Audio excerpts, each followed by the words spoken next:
and welcome to Coach Jude at Randy Toto. There's been quite a bit of noise about the Noom diet programme and lots of positive results. It makes a big point about how its success is due to the fact that it focuses on the psychology of weight loss. Now, this intrigued me, as my own view is that the only way that you will succeed with permanently losing your weight is to focus on changing your mind rather than your body. Today, we'll look at how Noom works, what you can get out of it, and how it could work for you in your weight loss journey. Find out how I got on with Noom, and more importantly, if I would recommend this for you to invest your money in.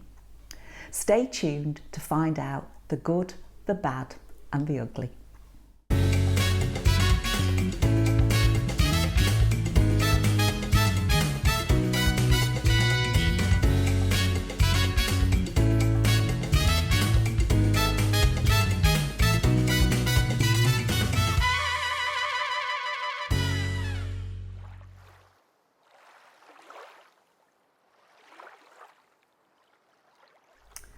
Whether you're looking at trying a weight loss system like Noom or not, if you're starting out on your own weight loss journey, or maybe you've stalled, check out my free comprehensive guide to kickstarting your weight loss, linked in the description.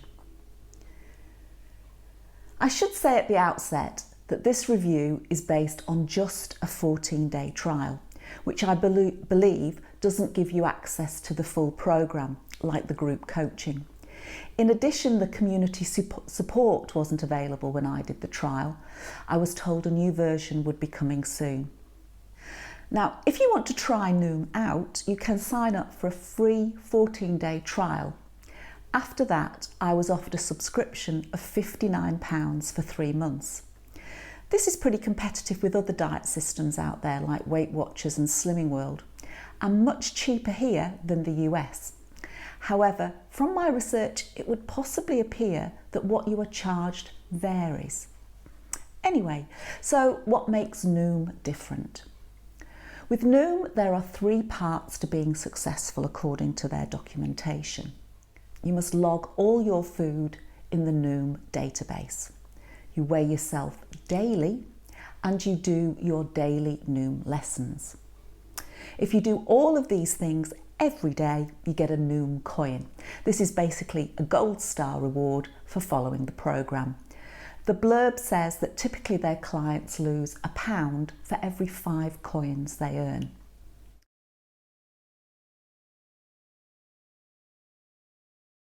First off then, what can you eat on the Noom programme?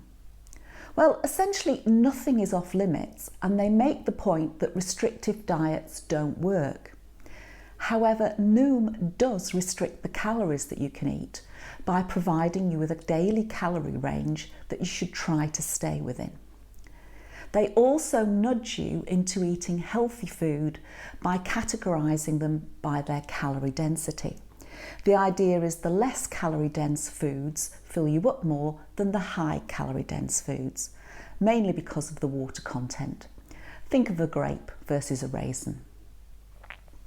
There are 3 categories of food. Green foods.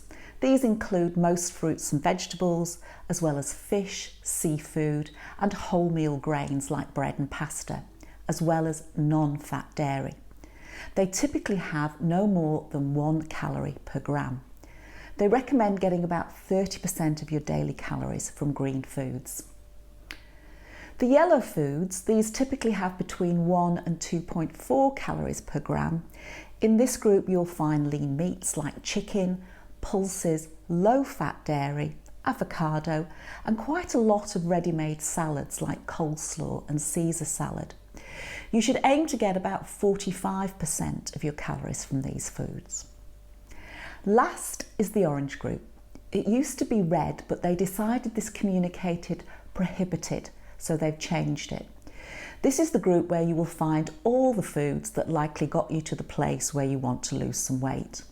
Typically, it includes desserts, sweets, sugar, chocolate, burgers, pizzas, etc. But you will also find nuts, seeds, nut butters, full-fat dairy and olive oil. These foods have more than 2.4 calories per gram, and they say you should eat no more than 25% of your calories from these foods. For me, my calorie budget was around the 14 to 1500 mark, and that equates to about 350 calories per day of orange food. So this is where I started to have difficulty, because from a nutritional point of view, there is a world of difference between a handful of nuts and a donut, but they share the same space. This really doesn't feel right to me at all. The categorising implies that they have the same value, and I would dispute this with my dying breath. Secondly, the thing that really drives me nuts is the way you enter your food into the database dictates which category the food is classified as. Yes, really. So, for example, if you select hummus, then this is categorised as a yellow food. However, if you put your own recipe in, then the tahini and the oil calories are counted as orange calories. Same thing goes for coleslaw, Caesar salad, etc. Also, when I queried why full-fat yogurt was considered an orange food when it only has 0.6 calories per gram, I was told it was an exception. So far, I wasn't impressed. Also, as I've used MyFitnessPal for ages and I've got all my foods and meals set up in it, even if I was to continue using Noom, I would have continued to use this rather than set up the Noom database, as it doesn't really offer any additional benefits. The actual logging of your foods works okay, apart from it defaulting to cups for everything. So if you want to log quantities in pounds or grams, you have to change this every time. If you've never used a food logging database, then you'll probably find this okay. After a few weeks, once you've got your regular foods set up, the time it will take to do this will be of the order of 5 to 10 minutes a day. Unless, like me, you're always making up lots of new meals. You can increase your calorie allowance by doing exercise. For every 2 calories you burn, you can consume an extra 1. And you can sync with most of the popular gadgets. I synced with my Fitbit, but it only tracked my steps and not my exercise. So to get those bonus calories, I had to log these manually.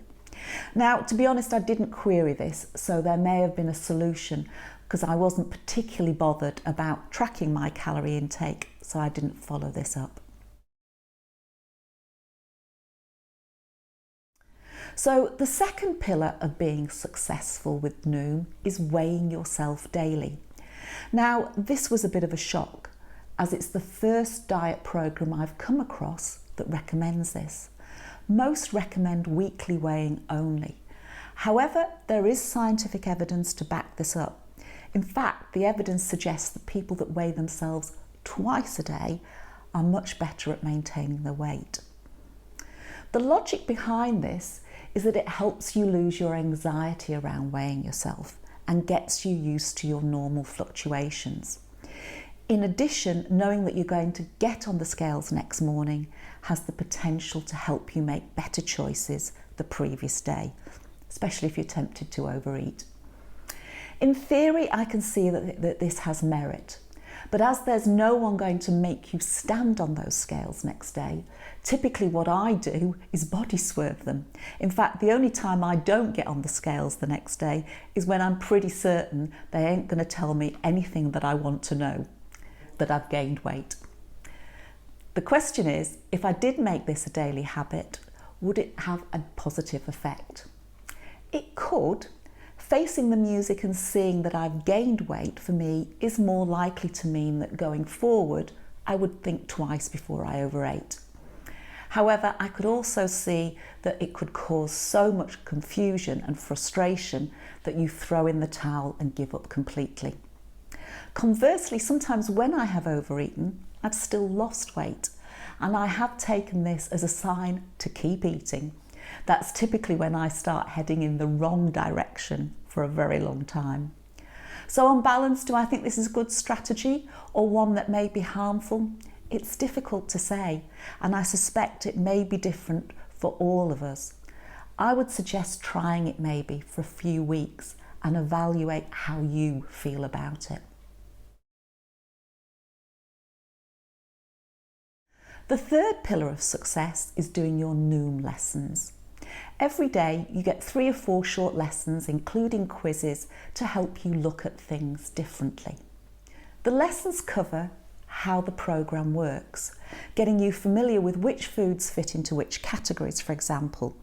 But the bulk of them address topics such as your motivation, how this ebbs and flows, and how to manage it, setting goals, understanding habits, disordered and sabotaging thinking, managing your cravings, and much more.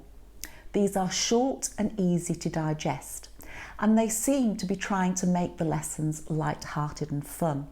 And to some extent, I think that they are successful. However, if I'm being honest, I found them a little patronising and a little superficial.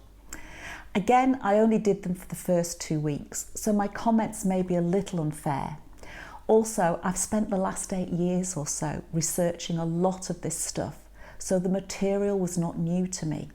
If it's all new to you, then this may be exactly the right level to start with. My main issue with the lessons, though, is that sometimes you're asked to input your ideas and responses. I used my iPad to use Noom, and it didn't save my responses, so I could go back later and review them. Now again, this may be different on different devices. I could save the lesson to my library, but it didn't save my input. So I would recommend that you keep your own copy if you think this might be useful later. In addition, trying to find a lesson after you've completed it isn't easy. A way of navigating through all the lessons you've done would be really useful. Why? Well, you ain't going to change your behaviour by reading about something once. Wouldn't it be fabulous if we did? Yes, you need the knowledge, but then the behaviour change comes from applying that knowledge, experimenting with it, and seeing what works for you. So going back and revisiting this stuff is essential. It's not like a to-do list where once it's crossed off, it's finished with. If you do follow this programme, I would definitely recommend keeping a journal. Writing down the things that you might find useful, finding out what works for you, discovering what doesn't work and why, and taking the time to reflect. One of the other really valuable things, though, that you get with your Noom subscription is access to a health coach. Now, this for me was surprisingly good. Instead of having a face-to-face discussion with a coach, you message one another. Now, to begin with, I didn't think this was going to work very well because the conversation was fairly disjointed. Typically, you get 1 response a day from your coach. However, what this did was gave me time to think about my response. In a face-to-face situation, there's more pressure to respond than to think. Here, it's the other way round. And I have to say, I liked it. I didn't get very far with my coach in the time I had, but I think that it added immense value to the programme. So my advice, if you do decide to give the programme a go, is to ask your Noom guide, your main contact, to connect you with the coach straight away. To wrap up, Noom is a calorie-controlled diet that uses calorie density to nudge you to eat what they consider healthier food. In addition to the diet plan, it provides lessons and coaching to help you change your behaviour permanently. I think that it offers a reasonable value for money, and if their diet structure doesn't irritate you as much as it did me, and if you're new to the psychology of weight loss, then you may well get some real benefits. If the diet structure is not for you, or funds are tight, and you want some new ideas, why not check out the link in the description to my free comprehensive guide to kickstarting your weight loss. In addition, I would highly recommend Judith Beck's book, The Diet Solution, Train Your Brain to Think Like a Thin Person, as well as my own Coach Jude episodes to get more insights into ways that you can change your thinking as well as your behaviour. And on that thought, I'll leave you. As always, I thank you so much for your time. I really do appreciate it. And don't forget to like this episode if you found it useful, subscribe if you want to learn more, and do share your progress, your triumphs, and your insights with me. All the best. Until next time. Bye.